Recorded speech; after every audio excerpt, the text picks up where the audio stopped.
Unrest, coups, and authoritarian regimes. We're either talking about Iraq or France's history. Let's find out today in Feature History.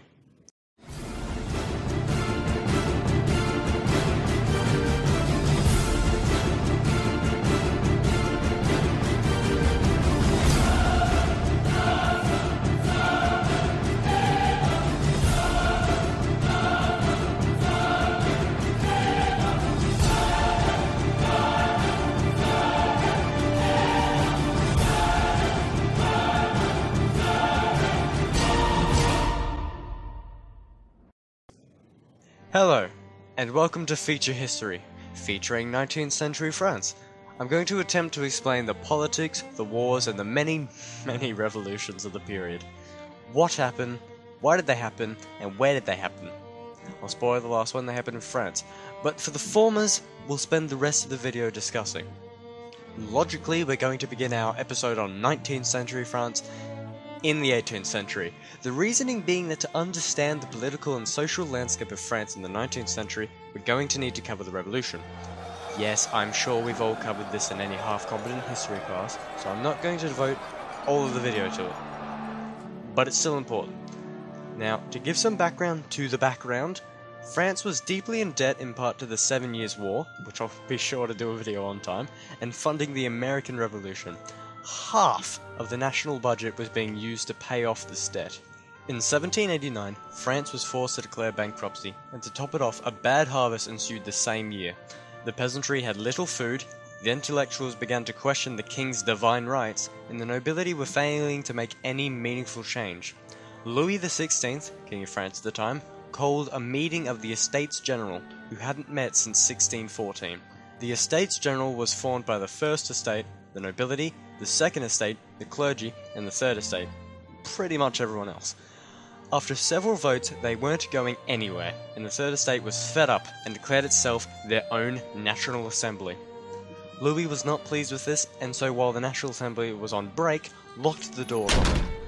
Of course, the National Assembly just gathered somewhere else and found an indoor tennis court and swore the tennis court oath, a refusal to give up until a constitution is formed.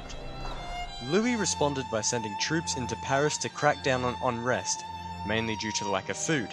The National Assembly replied by sieging the Bastille. They did this mainly for guns. On August 26, the National Assembly presented the Declaration of Rights for Man and Citizen, declaring everybody has a right to liberty, property, and security. Louis was still King of France, and the National Assembly believed he was essential to a functioning state, so it was looking like France would become a constitutional monarchy. A rumour began to spread that Marie Antoinette, Louis's wife, was hoarding grain in their palace at Versailles, so they were forced to move to Paris by rioters. Now, the revolution to this point had been led by the National Assembly, who, as I said earlier, wished for a constitutional monarchy.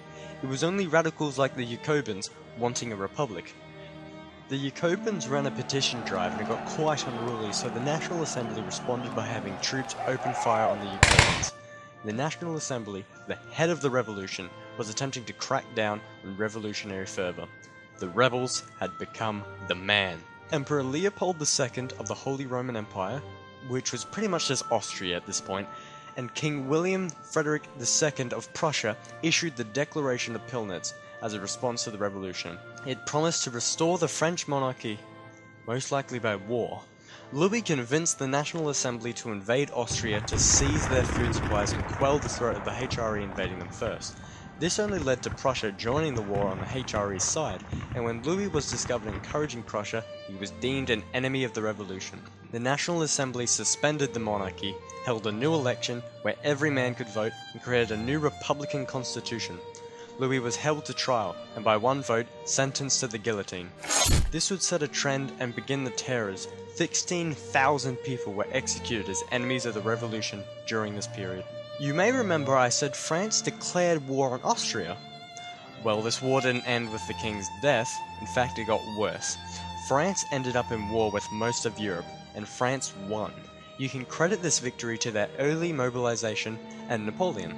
They created puppet states out of the Netherlands and Spain and annexed the Rhineland. Napoleon also took northern Italy. There were many coups and counter-coups during this time. But I've already dragged on, so we'll skip to 1799 when Napoleon seized power and became the first consul of France. "Citizens," Napoleon proclaimed, "the revolution is established on the principles which it began. It is over." Which is a nice way of saying we just spent a decade murdering each other and getting in wars for nothing.